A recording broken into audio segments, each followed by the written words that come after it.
দেখুন, গরু কিন্তু দুধ দেয় না, আমরা জোর করে ছিনিয়ে নেই দুধ, তাই না? গাধা কিন্তু অত ভার বহন করতে চায় না, আমরা জোর করে গাধাকে পিটিয়ে তার পিঠের মধ্যে তুলে দেই, তারপরে গাধা যেতে শুরু করে।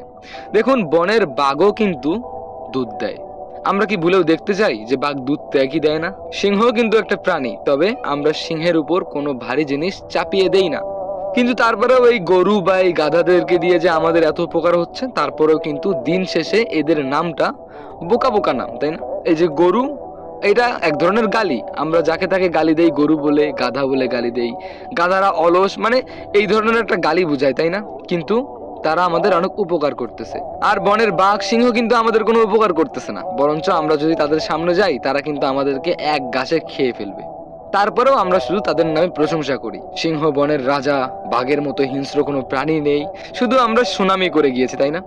কিন্তু যেই মানুষগুলো আমাদের পাশে থাকে, আমাদেরকে সবসময় হেল্প করে, আমাদেরকে মানসিক শান্তি দেয়, সবসময় চায় আমরা সুখে থাকি, ভালো থাকি, সেই মানুষগুলোকেই আমরা গাধার চোখে দেখি, গরুর চোখে দেখি।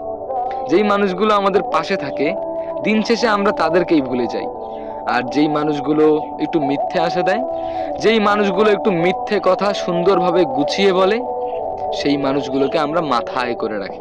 আসলে যেই মানুষগুলো আপনাকে সত্যিকারের ভালোবাসে, সত্যিকারের সাপোর্ট করে, সেই মানুষগুলো না সত্যিটাও অত সুন্দর করে গুছিয়ে বলতে পারে না।